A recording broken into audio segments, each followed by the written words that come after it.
cerita yang disebut apa cerita pendek dongeng si kancil dan penuh makna.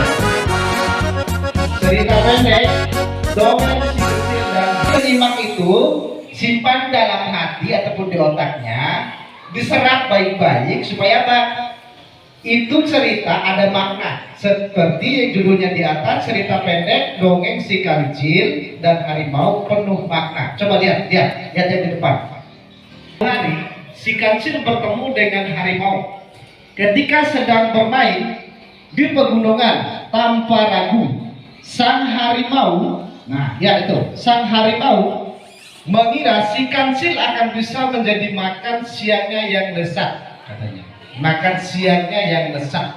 Nah, katanya si harimau ini untuk si kancil yang harus dimakan ini. Perhatikan.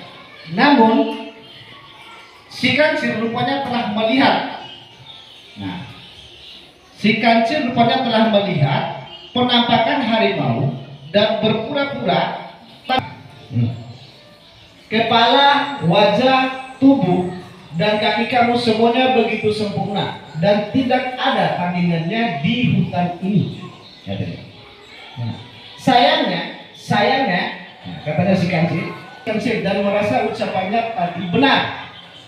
Jadi harimau ini dia termakan dengan ceritanya, dengan pujiannya si kancil tadi, bahwa ekornya ini kalau lurus, ekor pasti akan terlihat sang indah, katanya si kancil. Jadi bagaimana cara aku bisa meluruskannya? Tanya harimau. Ekorku. Bantu aku untuk meluruskan ekorku, katanya harimau. Kancil mengumpulkan ya. Nah, lanjut untuk cerita yang lain, untuk menyimak cerita-cerita yang lain, itu sudah dipahami nggak? Sudah. Apa yang kita tarik tadi dari hasil kesimpulan untuk cerita tadi? Ceritanya adalah cerita pendek dongeng si kancil dan harimau penuh makna. Kira-kira apa yang diambil? Jangan pernah mempercayai orang lain yang tidak dikenal. Itu maksudnya. Ya, itulah dari hasil daripada cerita ini. Hasil dari cerita ini apa yang disebut dengan cerita pendek.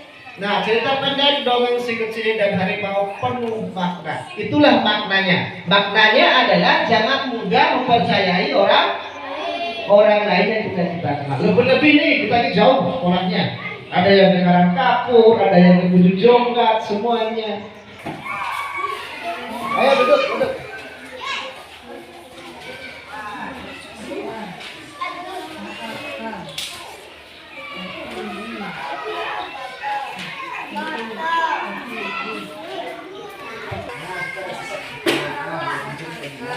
Jangan terlalu raksa. Ya, silakan membaca sekarang. Silakan membaca. Boleh ya, baca dengan nyaring ya, keras. Maksudnya baca nyaring itu baca dengan keras. Maksudnya, ayo baca dengan keras.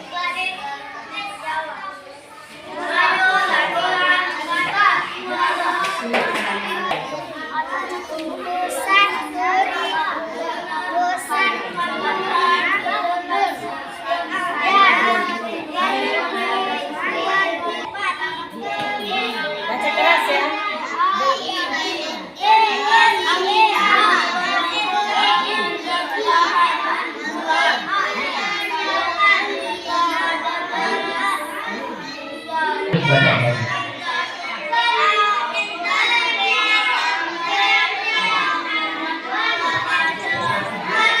Ayo, baca yang keras. Yang merasa diri sudah lancar membaca, baca dengan keras. Yang belum. Assalamualaikum warahmatullahi wabarakatuh. Anak-anak sekalian, kita lanjutkan pelajaran kembali. Untuk pelajaran sekarang kita akan membaca bacaan dalam sholat. Baik, sebelum kita mulai kita berselawat dulu, ya.